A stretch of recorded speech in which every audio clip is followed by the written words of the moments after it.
"You're not on this list." The flight attendant's voice cut through the polished calm of the first-class cabin, and so did the sound of tearing paper. She'd just ripped his boarding pass in half. Walter Greaves didn't move. 82, cardigan sweater, scuffed brown shoes, no assistant, no flashy watch. To them, he was just another confused old man who wandered into the wrong part of the plane. What they didn't know was that in 10 minutes, 6 U.S. airports would shut down, because the man they just humiliated held the final FAA clearance key in his back pocket. But right now, he was just invisible. Tiffany Rowe, the flight attendant in a flawless navy vest, folded her arms as she blocked the aisle. "This area is reserved for qualified first-class passengers, not walk-ins." Walter simply looked at her, not angry, just tired. "I'm assigned to 2A, he said, holding the torn pieces of his boarding pass gently like they were made of silk. She scoffed. "Not anymore." A few passengers watched, pretending not to. One man even smirked. Walter knelt slowly to gather the paper, his movement careful, his silence deeper than shame. He didn't argue. He didn't raise his voice. Instead, he tucked the pieces into his jacket pocket and reached for his phone. No one paid attention, not yet. But that would change. "Tell us where you're watching from.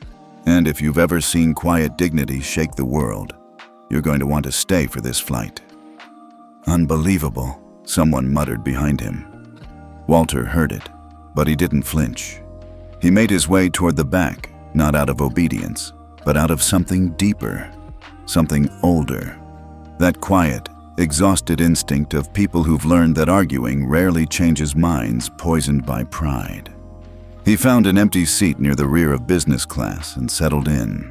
As he folded his coat, a younger flight attendant approached, her voice lower, eyes darting. "Sir, I'm sorry, but your name didn't show up on our iPad system.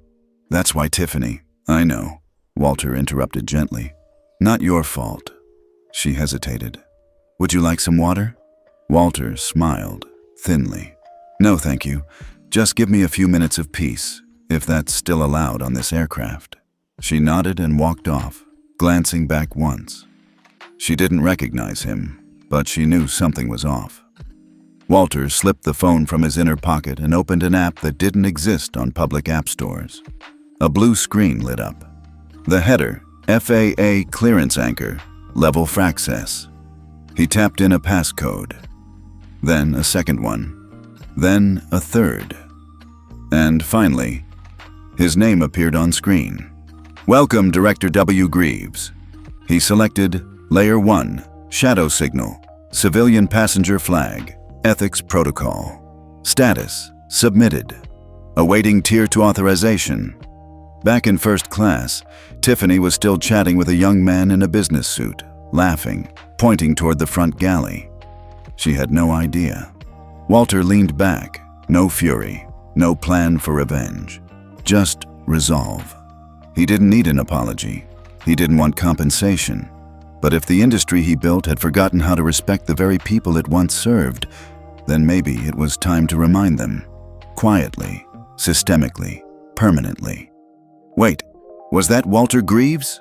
The question came low, almost a whisper, from a man seated in 3D. He leaned toward his wife, a woman with silver blonde hair and sharp eyes. She frowned. "Who?" "Greaves. He used to run the entire infrastructure division for the feds, the Denver expansion, Boston, Atlanta. He built half the country's air grid." His wife turned to look toward the back of the plane, where Walter now sat calmly, eyes closed. "You sure that's him?" "I was at a symposium 5 years ago. He walked on stage, and the room went silent. The man's a legend." Word traveled fast, at least in first class. 2 rows over, a young tech executive opened his tablet and discreetly searched the name. The first result? Walter Greaves, former Director of National Infrastructure, FAA Senior Ethics Advisor. He looked up. His expression changed. But Tiffany? Still oblivious. She was too busy chatting with the co-pilot through the curtain, laughing at something about passengers who dress like it's 1985. Behind her, one of the cabin crew whispered to another, "That old guy. He just flagged a Tier 1 ethics protocol. System pinged headquarters." The younger crew member blinked. "You're kidding." "Nope. Whoever he is, he's got deep clearance." The mood shifted subtly. A few passengers stopped talking. A silence settled over the front cabin, not loud, but tight.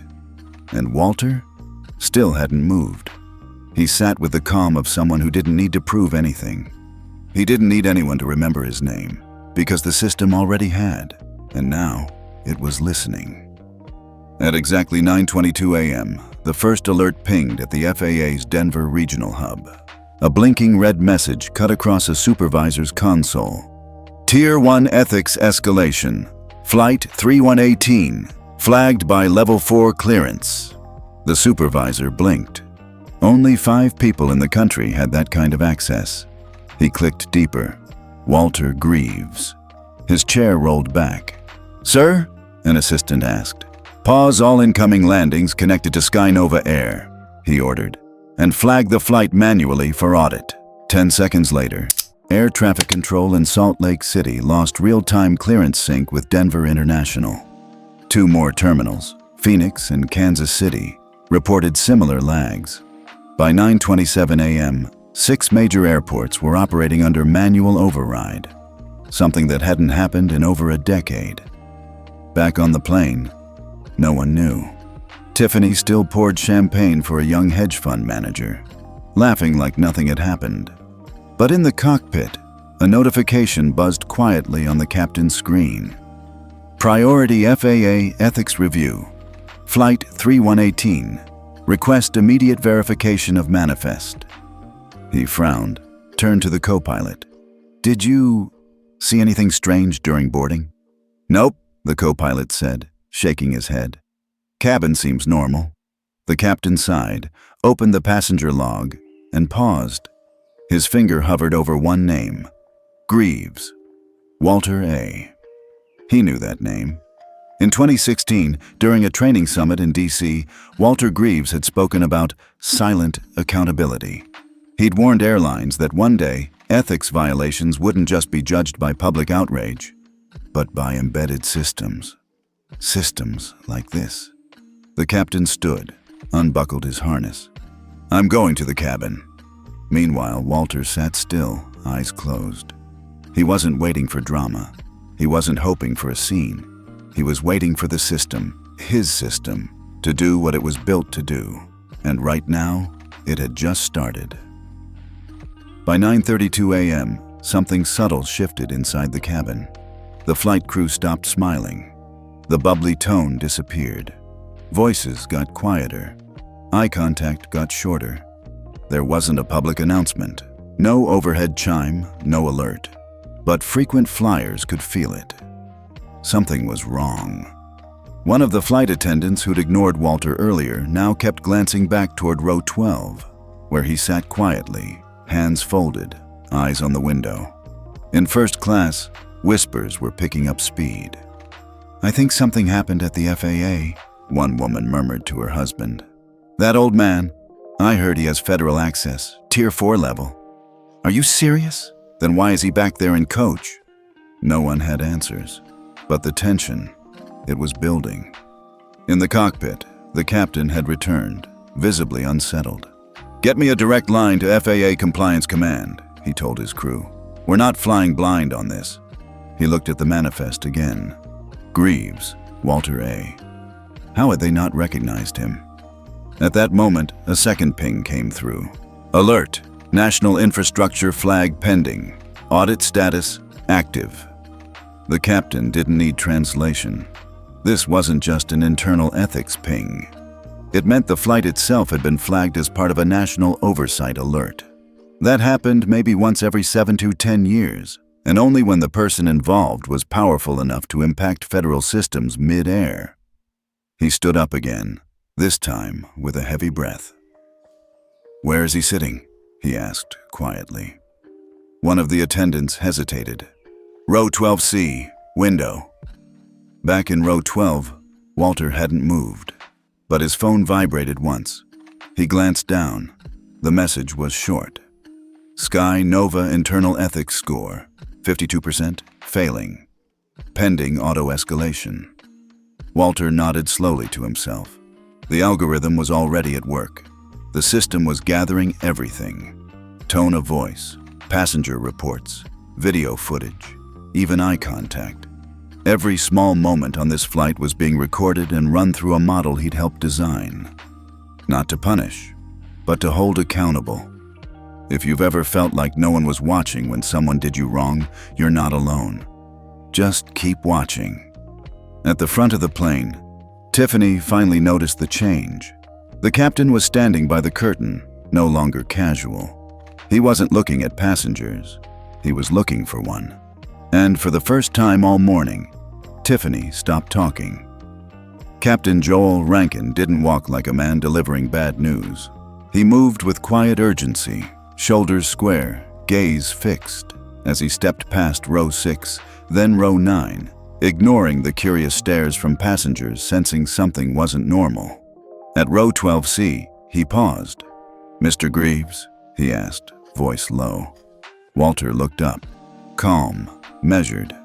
His expression didn't carry resentment, only quiet expectation. "I'm Captain Rankin. May I have a moment?" Walter gestured to the empty seat beside him. "Please." The captain sat down.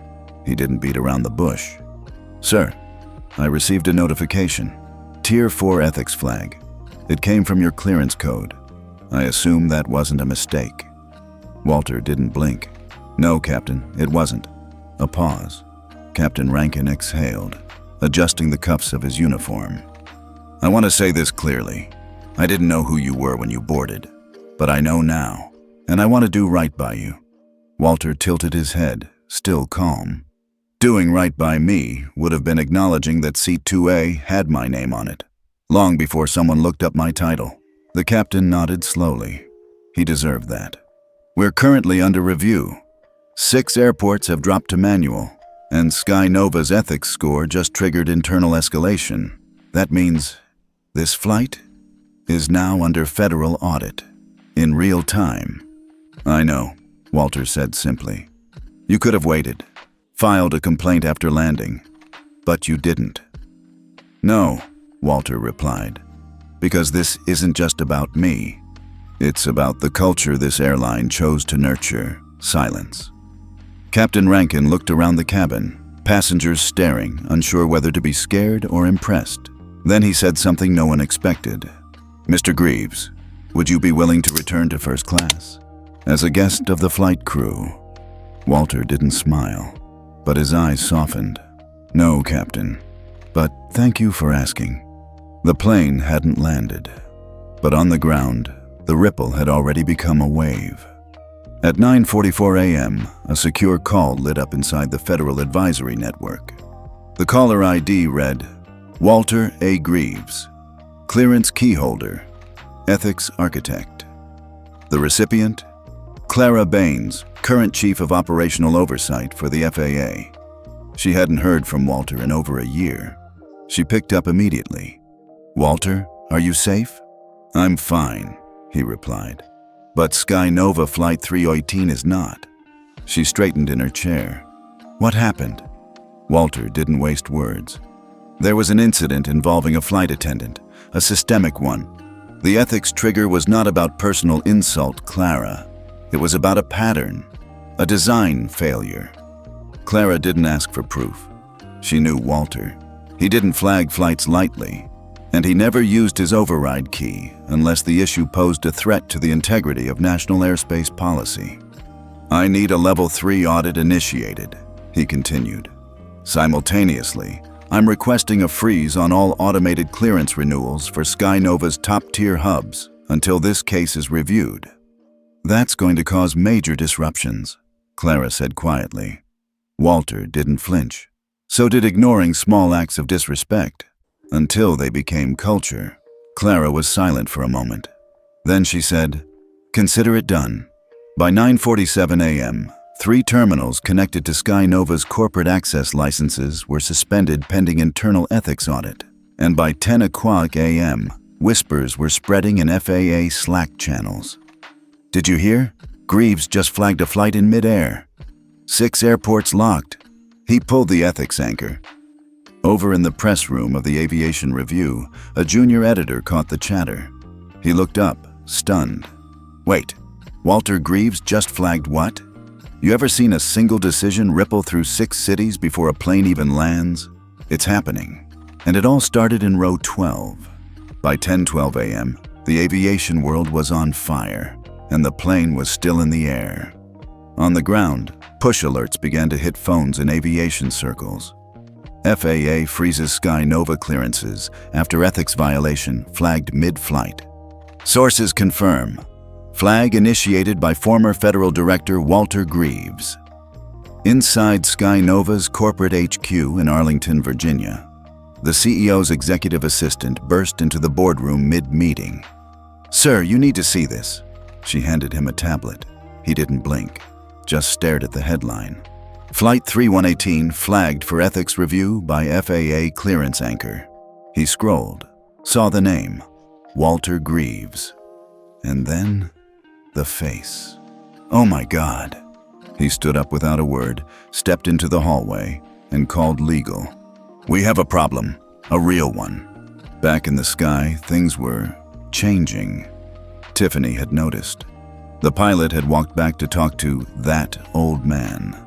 Flight attendants were whispering in clusters near the galley. Even the first-class passengers, once sipping mimosas, were now watching her with subtle discomfort. Something was off, and she felt it in her chest. She approached the galley and pulled aside the junior flight attendant. "What's going on?" The girl hesitated. "You didn't hear?" "Hear what?" The junior leaned in. "Row 12C, the guy you humiliated? That's Walter Greaves. He designed the FAA ethics clearance system." Tiffany's face drained of color. No, that can't be right." The girl nodded. "It's already hit news alerts. FAA froze multiple airports. They're calling this a federal-level escalation." Tiffany stood frozen. She thought back to earlier that morning. The smirk, the condescension, the way she ripped his ticket without hesitation. Now, the weight of it all hit her like cabin pressure at 40,000 feet. Meanwhile, in seat 2A, finally vacant, an off-duty pilot had been quietly moved up from economy. But he didn't sit comfortably. He watched row 12. He saw the man who used to shake the hands of presidents, now calmly gazing out the window like none of it mattered. And maybe that's what made it worse for Tiffany. Walter didn't need to yell. He didn't need to post a video. He just pressed a single button and let the system speak for him. Ever seen someone realize they messed with the wrong man while still stuck on the same plane? Stay buckled. We're not done. At 11:08 a.m., Flight 3118 began its descent into Chicago O'Hare. But it wasn't routine. No cheerful announcement, no tray collection, just tension so thick it clung to the air like humidity before a thunderstorm. In the cockpit, Captain Rankin had received final FAA instructions. Expedited landing approved. Ground ethics oversight team en route. That almost never happened. "Cabin crew, prepare for landing," he said over the intercom, voice flat. Tiffany, standing stiff near the front galley, barely moved. She'd heard. Everyone had. Row 12 was still silent. Walter hadn't shifted. Hadn't spoken since the captain sat beside him an hour earlier. He didn't need to. His presence now carried the weight of consequence. On the ground, the scene was surreal. 3 black Suburbans waited near the terminal, each marked DOT Oversight, Ethics Division. Inside the arrivals hall, a small crowd of reporters had already gathered, tipped off by a leak from an FAA junior staffer. "We're hearing someone on this flight is behind the clearance shutdowns." "Walter Greaves? Are you kidding me?" "We've got to get a statement." Inside SkyNova's regional office, the legal team was scrambling. "Who cleared Tiffany to lead that cabin?" one exec barked. "She had a pending HR flag from 3 weeks ago, unresolved." Well, now she's national news. Back on the plane, the wheels touched down. Smooth landing, but no applause. Instead, passengers sat unusually still as the aircraft taxied toward a remote gate, away from the normal terminals. The intercom crackled. "Ladies and gentlemen, please remain seated. We'll be deplaning shortly under special instructions." Tiffany's hands were shaking. She turned toward the cockpit. "Captain, what's happening?" He didn't look at her. Instead, a calm voice came over the cabin speakers. "This is Captain Rankin. For passenger awareness, a federal review team is waiting outside. They will be boarding momentarily. We ask for full cooperation." Gasps, murmurs. A few people took out their phones. Row 12? Still silent. Walter reached into his coat pocket and pulled out a small leather folio. Inside, 2 FAA credentials, both outdated, but still respected. He slipped them back in without flashing them. He wasn't here for show. The plane door opened. 3 officials stepped inside. Suits, badges. Calm, but unmistakably firm.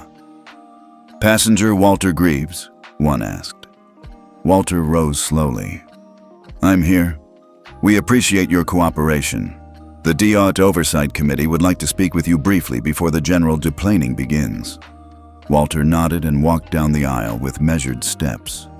Not rushed, not proud, just steady. As he passed Tiffany, he didn't look at her, but the look on her face said everything. Shame, regret, and something else. Fear, not of punishment, but of the realization that her moment of unchecked arrogance had just changed her entire life. Outside, the news cameras caught the door opening, and for the first time in a decade, the name Walter Greaves returned to national headlines, not for a keynote speech or infrastructure bill, but for reminding an entire industry that ethics isn't optional. You ever seen a man walk off a plane like he never left the cockpit? Because sometimes power doesn't shout, it lands. By 2:20 p.m., less than 4 hours after Flight 318 touched down, the press conference began. SkyNova's CEO, Graham Dillard, stood behind the mic, pale, tight-jawed, a far cry from his usual polished confidence. Behind him was a screen looping the same headline across 3 networks. Walter Greaves flags mid-air ethics violation. FAA initiates national review. The room was packed. Cameras, notepads, microphones from CNN, Aviation Weekly, even regional affiliates. Everyone wanted a quote. Graham cleared his throat. "First and foremost, I want to personally apologize to Mr. Walter Greaves. What occurred aboard Flight 318 this morning was not only inappropriate, it was unacceptable." Flashbulbs popped. Reporters leaned forward. "At SkyNova, we pride ourselves on excellence, but excellence doesn't matter without integrity. I have spoken directly with the FAA. Effective immediately, the flight attendant involved has been suspended pending full investigation." He paused. "And starting this week, we are launching a top-down ethics retraining initiative for all flight crew personnel, in partnership with the FAA Oversight Division." A hand shot up. A sharp voice from the 3rd row. "Is it true that Greaves's action caused 6 airports to lose automated clearance sync?" Graham didn't flinch. "Yes, and that action exposed blind spots in our internal clearance system. We've relied too long on brand reputation to protect us from accountability." Another reporter called out, "Will there be any consequences for senior leadership?" A longer pause. Then, "I've submitted a preliminary offer of resignation to the board pending final review." Gasps. Across the country, reactions were swift. On aviation Twitter, "That flight attendant picked the wrong passenger today. Greaves walked off that plane like he still ran the FAA. SkyNova better rebrand quick. No one forgets a federal ethics audit." At FAA HQ, Clara Baines met with her internal team.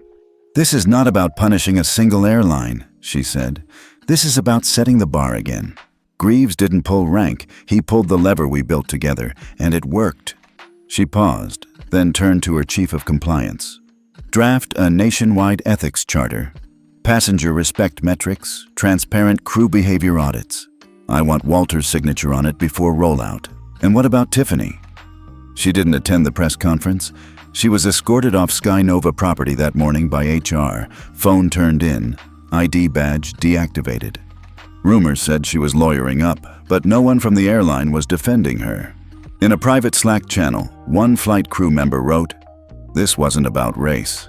It was about power used wrong, and karma found her at 30,000 feet." As for Walter, he sat in a quiet room at the FAA field office. He wasn't angry. He wasn't triumphant. He was tired. Clara walked in, holding a manila folder. "We're ready for your review of the charter." Walter looked up. "Good. Let's make sure this never has to happen mid-air again. Power doesn't come from raising your voice. It comes from knowing when to say nothing and letting the system you built speak for you." 2 weeks later, in a private conference room inside the FAA headquarters in Washington, D.C., a document sat on the table.